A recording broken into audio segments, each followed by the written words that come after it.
प्रौद्योगिकी कारक, जैसे कि हम जानते हैं कि आज का हमारा जो युग है वैज्ञानिक युग है, प्रौद्योगिकी के फलस्वरूप हमारे समाज में जो परिवर्तन हुआ, इसी के परिणाम स्वरूप जो है परिवर्तन देखने को मिल रहा है। तो उन्नत प्रविधियों से, प्रौद्योगिकी का तात्पर्य है कि उन उन्नत प्रविधियों से है जो हमें भौतिक लक्ष्यों को प्राप्त करने के लिए सहायता प्रदान करते हैं। जैसे हमारे भौतिक लक्ष्य क्या है, किसी मशीन का आविष्कार, भाई मशीन का आविष्कार होगा, प्रौद्योगिकी की उन्नति के फलस्वरूप मशीनी आविष्कार होगा। मशीनी आविष्कार होने के बाद क्या होगा कि विज्ञान, जैसे हमारा विज्ञान आज बहुत ही आगे जा रहा है, तो विज्ञान के प्रसार के फलस्वरूप नए नए आविष्कार हो रहे हैं, नए नए यंत्र बन रहे हैं, जिनके फलस्वरूप बहुत विभिन्न प्रकार के हमारे देश में उद्योगों का, बड़े बड़े उद्योगों या फैक्ट्रियों का निर्माण हो रहा है, जिससे जो है क्या है कि वहाँ पे व्यवसाय की संख्या बढ़ रही है, लोगों को व्यवसाय की सबसे ज़्यादा सुविधा प्राप्त हो रही। गांव से लोग नगरों की तरफ आकर व्यवसाय में जुटते जा रहे हैं, और जिसके फलस्वरूप जब वो लोग गांव से नगर में आएंगे तो नगरीकरण का विकास होगा। तो व्यवसाय के लिए जो है, जब गांव से नगर की तरफ आ रहे हैं तो नगरीकरण का विकास होगा, तो स्वाभाविक है वहाँ की जनसंख्या बढ़ेगी, और वहाँ की जनसंख्या जब बढ़ेगी तो वहाँ पे अनेक जगह से, अनेक क्षेत्रों से लोग, अनेक धर्म, जाति, भाषा, भाषी के लोग वहाँ पे आके मिलेंगे। तो स्वाभाविक है कि सबका जो वहाँ पे परिवर्तन देखने को मिलेगा, हर क्षेत्र में मिलेगा, अर्थात उनके संस्कृति में, उनके बोलचाल, भाषा, हर एक चीज़ में देखने को मिलता है, और उनकी आर्थिक स्थिति भी अच्छी हो जाती है। तो हम कह सकते हैं कि प्रौद्योगिकी के विकास के फलस्वरूप जो हमारा समाज में परिवर्तन हो रहा है, सबसे ज़्यादा परिवर्तन प्रौद्योगिकी के फलस्वरूप ही हो रहा है, जिससे व्यवसाय के जो है साधन सबसे ज़्यादा उपलब्ध हो रहे हैं, जहाँ स्त्रियाँ और पुरुष बराबर जो है काम के लिए, उनको बराबर काम मिल रहा है, और उनकी आर्थिक स्थिति पहले की अपेक्षा आज बहुत अच्छी मानी जाती है। तो ये सब कारण किसका है, विज्ञान के प्रसार, आविष्कार, यंत्रों के फलस्वरूप हुआ है, जिससे हमारे समाज में ये परिवर्तन देखने को मिल रहा है। दूसरा है सामाजिक एवं सांस्कृतिक कारक। अब सामाजिक एवं सांस्कृतिक कारक, वास्तव में संस्कृति सामाजिक संगठन को सुसंगठित बनाए रखने वाली शक्ति होती है। सोरोकिन ने भी, समाजशास्त्री हैं सोरोकिन, इन्होंने कहा कि संस्कृति की विशेषताओं में होने वाले परिवर्तन को ही सामाजिक परिवर्तन कहा जाता है। इन्होंने कहा कि संस्कृति की जो हमारी विशेषताएं हैं, हमारी संस्कृति अर्थात रीत, हमारे रिवाज, परंपरा, विश्वास, आचरण, ये सब हमारी जो है संस्कृतियां हैं, इन्हीं विशेषताओं में होने वाला जो परिवर्तन है वही सामाजिक परिवर्तन है। और इनमें जो परिवर्तन कब देखने को मिलता है, जब एक संस्कृति के लोग दूसरे संस्कृति से मिलते हैं तो उनका प्रभाव दूसरे के ऊपर पड़ता है, अर्थात वो उनके सभ्यताओं, आचार व्यवहार, रीति रिवाज, परंपराओं का प्रभाव उनके ऊपर पड़ता है, उनका प्रभाव उनके ऊपर पड़ता है। तो इस प्रकार से सोरोकिन ने स्पष्ट किया कि संस्कृति की विशेषताओं में होने वाले परिवर्तन सामाजिक परिवर्तन का कारक है। तो हमारा सामाजिक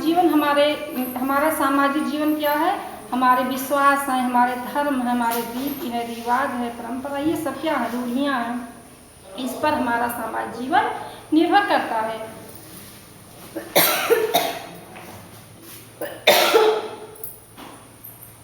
अतः इसमें कोई भी परिवर्तन होता है तो हमारे सामाजिक जीवन में भी परिवर्तन देखने को मिलता है। अगला है भौगोलिक कारक। भौगोलिक कारक, जैसा कि हम जानते हैं कि आज तकनीकी युग, विज्ञान के युग में बहुत सारी प्रगति हो चुकी है, हर एक क्षेत्र में परिवर्तन हो रहा है, लेकिन अगर देखा जाए कि भौगोलिक स्थिति में अभी बहुत ही कम परिवर्तन हुआ है। तो जैसे भौगोलिक दशाएं क्या हैं, तो भौगोलिक दशाओं के कारण जो भी परिवर्तन होता है उसको सामाजिक परिवर्तन के अंतर्गत रखा जाता है। जैसे भौगोलिक दशाएं हैं प्राकृतिक आपदाएं, जैसे प्राकृतिक आपदाएं क्या क्या होती है, सूखा है, बाढ़ है, भूकंप है, ये सब महामारी हैं, ये सब जो है क्या है, प्राकृतिक आपदाएं हैं। तो ये प्राकृतिक आपदाएं जहाँ पे आती हैं वहाँ की जनसंख्या अपने आप प्रभावित होती है, अर्थात जनसंख्या वहाँ की प्लान करती है, जहाँ पे जाएगी वो जनसंख्या, तो वहाँ पे स्वाभाविक है कि वहाँ पे अन्य चीज़ों का प्रभाव उनके ऊपर पड़ता है और डालते हैं। तो वहाँ पे इसके बाद जलवायु परिवर्तन है, भूमि की बनावट, ये सब कारण है जो भौगोलिक कारक के अंतर्गत आते हैं सामाजिक परिवर्तन में। फिर अगला है मनोवैज्ञानिक कारक। मनोवैज्ञानिक कारक में जो है समस्त मानव संबंध मानव मस्तिष्क की उपज है। अतः सामाजिक संबंधों में परिवर्तन मानव मस्तिष्क के परिवर्तन के कारण ही होता है। हमारे मस्तिष्क में जो परिवर्तन है वो हमारे सोचने के कारण होता है। हमारे अंदर जो चेतना है, हम सोचते रहते हैं, हर चीज़ पे विचार विमर्श करते रहते हैं, और हर एक व्यक्ति की यह मूल प्रवृत्ति होती है कि वह अपने बारे में या अपने देश के बारे में या किसी चीज़ के बारे में सोचे।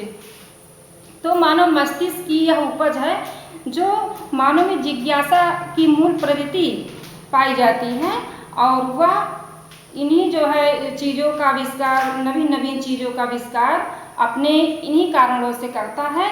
जैसे और इसी कारण जो है आज व्यक्ति जो है चंद्रमा तक पहुंच गया है, समुद्र की गहराई को नाप लिया है, और दूर दूर देशों तक जो है आसानी से यात्रा भी जो है विभिन्न साधनों के माध्यम से आसानी से कम समय में कर सकता है। तो ये लोगों की सोच है या उपज है, उनकी मूल प्रवृत्ति है सोचने समझने की जिज्ञासा। अपनी जिज्ञासाओं को शांत करने के लिए वो आकाश अर्थात चंद्रमा तक वो पहुंच गया है। तो यह व्यक्ति की क्या है, एक जिज्ञासा है जो अपनी जिज्ञासाओं को शांत करने की प्रवृत्ति रखता है व्यक्ति, और जो है वह एक सामाजिक परिवर्तन ला देता है। अगला है आर्थिक कारक। आर्थिक कारक भी जनसंख्यात्मक कारक देख लीजिए। मनोवैज्ञानिक कारक के बाद जनसंख्यात्मक कारक क्या है? जनसंख्यात्मक कारक अर्थात हम कह सकते हैं कि जहाँ की जनसंख्या सबसे ज़्यादा होगी, जहाँ की जनसंख्या सबसे ज़्यादा होगी वहाँ का जो है एरिया सबसे ज़्यादा प्रभावित होगा। जैसे भूखमरी, जब जनसंख्या ज़्यादा होगी क्या होगी, खाद्यान्न की कमी होगी, अर्थात खाने की आपूर्ति कम से कम होगी, जिससे वहाँ पर क्या हो जाएगी, भूखमरी हो जाएगी, महामारी फैल जाएगी। भूखमरी होगी तो उनको अनेक प्रकार की बीमारी से ग्रसित हो जाएंगे, निर्धनता, बेकारी, ये सब क्या है, जनसंख्यात्मक कारक है, जिसके कारण जो है समाज में परिवर्तन देखने को मिलता है। अगला है आर्थिक कारक। आर्थिक कारक आर्थिक कारक संपत्ति का रूप, जैसे व्यवसाय की प्रकृति, व्यक्तियों का जीवन स्तर, संपत्ति का वितरण, वर्ग संघर्ष, उत्पादन का स्वरूप आदि प्रमुख आर्थिक कारक हैं जो सामाजिक जीवन को प्रभावित करते हैं। और इसमें से किसी भी स्थिति में परिवर्तन ही क्या होता है, सामाजिक परिवर्तन होता है। अगला है शैक्षिक कारक। शैक्षिक कारक इसके अंतर्गत साक्षरता का प्रसार, जैसे आज सामाजिक परिवर्तन के फलस्वरूप या प्रौद्योगिकी के फलस्वरूप शिक्षा में भी परिवर्तन देखने को मिल रहा है। तो जिससे जो है क्या हो रहा है, साक्षरता का प्रसार, मतलब शिक्षा का ज़्यादा प्रसार हो रहा है। उत्तम शिक्षा को जो है दिया जा रहा है, उत्तम शिक्षा के माध्यम से बच्चों को शिक्षित किया जा रहा है। और शिक्षा का माध्यम आधुनिकीकरण के फलस्वरूप इंटरनेट आदि के माध्यम से लोगों को जो है उचित शिक्षा, अच्छी से अच्छी शिक्षा जो है कम समय में ज़्यादा दी जा रही है। और मुक्त विश्वविद्यालय, इन सभी प्रकार की शिक्षा व्यवस्थाओं की स्थापना करके शैक्षिक मतलब शिक्षा को अच्छी या उच्च से उच्च बनाया जा रहा है, जिससे लोगों या बालकों का विकास सर्वांगीण रूप से हो सके। तो यह भी हमारे प्रौद्योगिकी के फलस्वरूप ही हो रहा है, जो सामाजिक परिवर्तन का मुख्य कारक है शिक्षा में। अगला है राजनैतिक कारक। राजनीतिक कारक क्या होता है कि राजनेता क्या होते हैं, जन समूह को अपने विचारधारा से जोड़ने व मोड़ने का काम करते हैं। जो राजनेता होते हैं, राज्य के जो नेता लोग होते हैं, वो सामान्य जनता को अपने राय या विचारों से अपने तरफ मोड़ते हैं, जोड़ते हैं, यह कार्य करता है वह। और जो है राजनेता लोग अपने भाषणों व व्याख्यानों से क्या करते हैं, वहाँ के निवासियों के मानसिक परिवर्तन करते हैं, उनके सोचने समझने को मतलब छील कर देते हैं, और उनका मानसिक परिवर्तन अपने भाषणों के माध्यम से जो है कर देते हैं। और वे जाति पाति धर्म प्रांतीयता से ऊपर उठकर रूढ़ियों का प्रत्याग करके सामाजिक चेतना रूढ़ियों का प्रत्याग कर देते हैं, और सामाजिक चेतना उन जन सामान्य के लोगों में भर देते हैं, जिससे उनका जो चेतन होता है इनके अनुरूप जो है ढल जाता है, और वो अपने जात पात से ऊपर उठकर, अपने धर्म आदि से ऊपर उठकर, उनके भाषण के प्रभाव से जो है क्या होते हैं कि उसमें एक सामाजिक चेतना आ जाती है, तब वह भी समाज में परिवर्तन का एक प्रमुख कारण बनता है। तो इस प्रकार से देखा गया कि सामाजिक परिवर्तन के प्रभावकारी कारक में प्रौद्योगिकी कारक, सामाजिक एवं सांस्कृतिक कारक, भौगोलिक कारक, मनोवैज्ञानिक कारक, जनसंख्यात्मक कारक, आर्थिक कारक, शैक्षिक कारक और राजनैतिक कारक किस प्रकार से योगदान देती है। इसके बाद अगला है सामाजिक परिवर्तन का शिक्षा पर प्रभाव।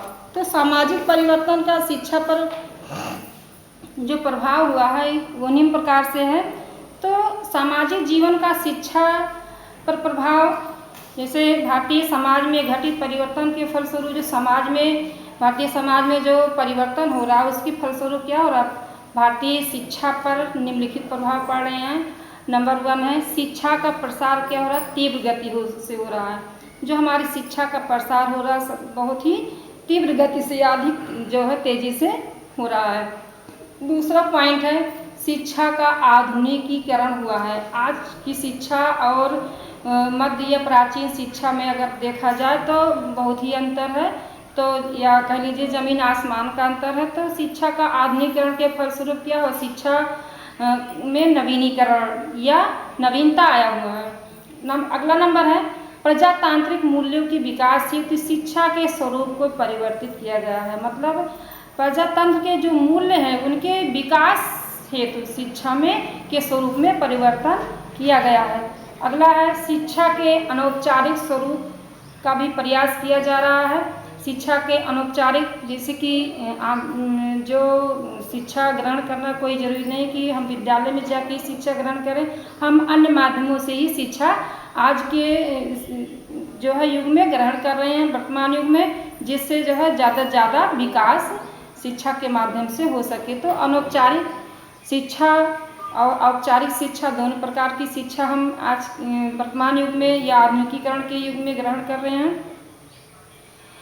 इसके बाद अगला है शिक्षा व्यवस्था धर्मनिरपेक्षता के सिद्धांतों को दृष्टिगत रखते हुए की गई है। आज ये जो शिक्षा व्यवस्था है उसका उस शिक्षा व्यवस्था को जो है धर्मनिरपेक्षता के सिद्धांतों को, धर्मनिरपेक्ष मतलब जात पात का भेदभाव किसी भी शिक्षा संस्थानों में नहीं किया जाता, वो चाहे जिस जाति का हो, चाहे जिस धर्म का हो, चाहे जहाँ का किसी भी भाषा का हो, उन सभी को समान अधिकार दिया जाता है शिक्षा ग्रहण करने के लिए।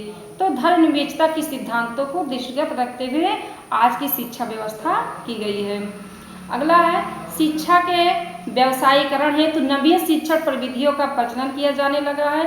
शिक्षा का आज का वर्तमान जो शिक्षा है वो जैसे कि प्राचीन काल की जो पूर्व वैदिक काल की शिक्षा थी वो कुछ आध्यात्मिक शिक्षा थी और कुछ मतलब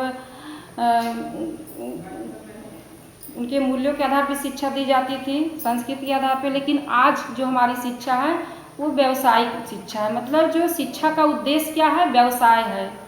तो इन आधार उनको देखते हुए, ध्यान में रखते हुए शिक्षा प्रविधियों का प्रचलन आज किया जा रहा है। अगला है शिक्षा को उत्पादकता से जोड़ते हुए जीवन उपयोगी बनाना। शिक्षा को इस प्रकार से जो है जोड़ा जा रहा है जिससे वह उत्पादक क्षमता को बढ़ा सके, अर्थात किसी भी उत्पादक से जोड़ते हुए जीवन के उपयोग में सहायक हो, इस प्रकार की शिक्षा दी जा रही है।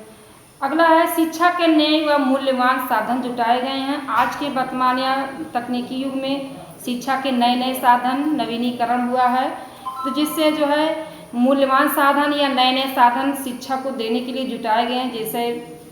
जैसे आपका जो है इंटरनेट के माध्यम से दूर दराज के लोग भी एक जगह बैठ के जो है शिक्षा कोई भी किसी भी प्रकार का ज्ञान अर्जित कर सकते हैं अपने जो है विकास के लिए। तो इस प्रकार से मूल्यवान शिक्षा को सार्वजनिक बनाने का प्रयास, शिक्षा को इस प्रकार से बनाया गया कि सबके शिक्षा सब तक पहुँच पाए, सब तक और बराबर। तो शिक्षा को सार्वजनिक बनाने का प्रयास किया गया है। अगला है निःशुल्क व अनिवार्य शिक्षा की दशाओं में प्रगति हुई। आज के जो शिक्षा दी जा रही है वो ज़्यादातर 1 से 14 वर्ष के बालकों को निःशुल्क शिक्षा, अनिवार्य शिक्षा प्रदान की जा रही है विद्यालयों के माध्यम से, जिससे बच्चों का सर्वांगीण विकास हो सके। तो ये सामाजिक परिवर्तन का